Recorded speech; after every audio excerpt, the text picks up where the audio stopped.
എന്നെ ശക്തനാക്കുന്നവൻ മുഖാന്തരം ഞാൻ സകലത്തിനും മതിയാകുന്നു.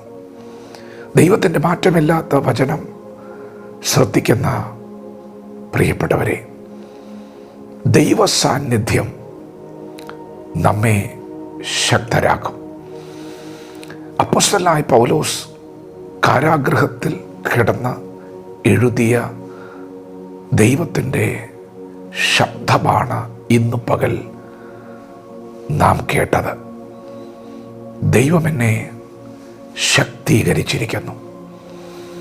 താഴ്ചയിലിരിപ്പാനും സമൃദ്ധിയിലിരിപ്പാനും തൃപ്തനായിരിക്കാനും വിശന്നിരിപ്പാനും ബുദ്ധിമുട്ട് അനുഭവിപ്പാനും എല്ലാം ഞാൻ ശീലിച്ചിരിക്കുന്നു. ഇന്നലകളിൽ എനിക്കതൊന്നും ഒരു ശീലമല്ലായിരുന്നു. ബുദ്ധിമുട്ട് അനുഭവിക്കാനൊന്നുമുള്ള പ്രാപ്തി എനിക്കുണ്ടായിരുന്നില്ല. കയ്യിൽ ചങ്ങലകളിൽ ബന്ധിക്കപ്പെട്ട് കിടക്കുന്ന മനുഷ്യൻ, കാരാഗ്രഹവാസം അനുഭവിക്കുന്ന മനുഷ്യൻ ആരോടും പരാതിപ്പെടാതെ പെറുപിറുക്കാതെ കർത്താവിൽ എപ്പോഴും സന്തോഷിപ്പനെന്ന് പറഞ്ഞുകൊണ്ട് ദൈവസഭയ്ക്ക് കത്തെഴുതുമ്പോൾ തന്നെ ശക്തീകരിക്കുന്ന സാന്നിധ്യം താൻ അനുഭവിച്ചുകൊണ്ടാണ് കത്തെഴുതിയത്.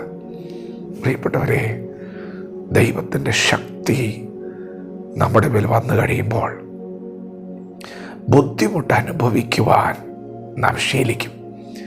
ദൈവത്തിൻ്റെ ശക്തി നമ്മുടെ മേൽ വന്നു കഴിയുമ്പോൾ വിശന്നിരിക്കാൻ നാം ശീലിക്കും. താഴ്ചയിലിരിക്കാൻ, സമൃദ്ധിയിലിരിക്കാൻ ദൈവം നമുക്ക് പ്രാപ്തി നൽകും.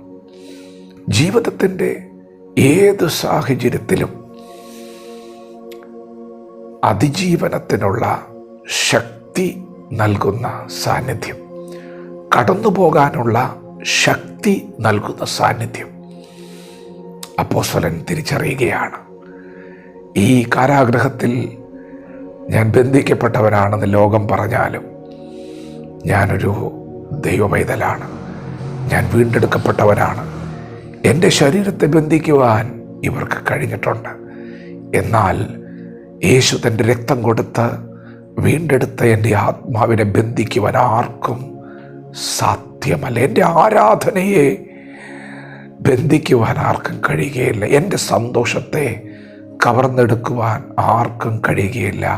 പൊന്ന്, വെള്ളി മുതലായ അഴിഞ്ഞു പോകുന്ന വസ്തുക്കളെ കൊണ്ടല്ല, ക്രിസ്തു എന്ന നിർദോഷവും നിഷ്കളങ്കവുമായ കുഞ്ഞാടിൻ്റെ രക്തത്താലാണ് ദൈവം എന്നെ വീണ്ടെടുത്തത്. പ്രിയപ്പെട്ടവരെ, ഇന്ന് പകൽ നിങ്ങളെ ഭാരപ്പെടുത്തുന്ന ഈ സാഹചര്യത്തെ നിങ്ങൾ മറികടക്കും. നിങ്ങൾക്ക് മുന്നേറാൻ കഴിയാതെ നിങ്ങളെ തളർത്തിക്കൊണ്ടിരിക്കുന്ന ഈ പ്രതികൂലത്തെ നിങ്ങൾ മറികടക്കും. കാരണം നിങ്ങളോട് കൂടെയുള്ള ദൈവ സാന്നിധ്യം നിങ്ങളെ ശക്തീകരിക്കും. അക്കരയ്ക്ക് പോക എന്ന് പറഞ്ഞ് യേശു കർത്താവ് ശിഷ്യന്മാരെ കടലിൽ ഇറക്കുമ്പോൾ, അവരെ നിർബന്ധിക്കുമ്പോൾ, കാറ്റ് പ്രതികൂലമായി, തിര ശക്തമായി പടകിനോട് ആഞ്ഞടിച്ച് ഇപ്പോൾ പടക് മുങ്ങുമെന്ന് തോന്നുമ്പോഴും ആ പടകിൻ്റെ അമരത്ത് ഒരുവൻ പടകിനെ മാത്രമല്ല കടലിനെയും നിയന്ത്രിക്കുന്നവനായി അവരെ നിത്യതയിലേക്ക് വിളിച്ച ദൈവം, അക്കരെ എത്തിക്കാമെന്ന് വാക്കു പറഞ്ഞ ദൈവം ആ കാറ്റിനെയും കടലിനെയും ശാസിച്ചതുപോലെ ഇന്ന് പകൽ നിന്നെ മുക്കിക്കളയുമെന്ന്, നിന്നെ ഒടുക്കിക്കളയുമെന്ന് വാദിക്കുന്ന ഇരുളിൻ്റെ വ്യാപാര ശക്തികൾ വെളിപ്പെട്ടിരിക്കുന്ന ഈ പകലും അവൻ ചിലതിനോട് ഇന്ന് പകൽ കൽപ്പിക്കും. നിന്റെ യാത്രയെ തടസ്സപ്പെടുത്തുവാൻ ദൈവം സമ്മതിക്കത്തില്ല. ദൈവത്തിൻ്റെ വഴിയാണത്. മുൻപിൽ മാറയുണ്ടെങ്കിലും, മാറയിലെ വെള്ളം കയ്പാണെങ്കിലും, നീ മാറയിലേക്ക് മാത്രം നോക്കാതെ തലയ്ക്ക് മുകളിലേക്ക് നോക്കണം. പകൽ മേഘസ്തംഭമായി, രാത്രി അഗ്നിസ്തംഭമായി സ്വർഗത്തിലെ ദൈവം നിന്നെ നടത്തിക്കൊണ്ടിരിക്കുന്ന വഴിയാണിതെങ്കിൽ, ഇന്ന് പകൽ കയ്പാണെന്ന് തോന്നുന്ന മാറയെ മധുരമാക്കാൻ കഴിവുള്ളതൊന്ന് ദൈവം ഈ വഴിയിൽ തന്നെ കരുതിയിട്ടുണ്ട്. ഭാരപ്പെടേണ്ട. ഇന്ന് കണ്ട മിസ്രൈമിനെ ഇനി നീ കാണത്തില്ല. ഇത് ദൈവത്തിൻ്റെ വഴിയാണ്. എന്നെ ശക്തനാക്കുന്നവൻ മുഖാന്തരം ഞാൻ സകലത്തിനും മതിയാകുന്നു. വചനത്തോട് പ്രതികരിക്കാം. ദൈവം നമ്മെ ഓരോരുത്തരെയും ഈ പകൽ അനുഗ്രഹിക്കുമാറാകട്ടെ. ആമേൻ.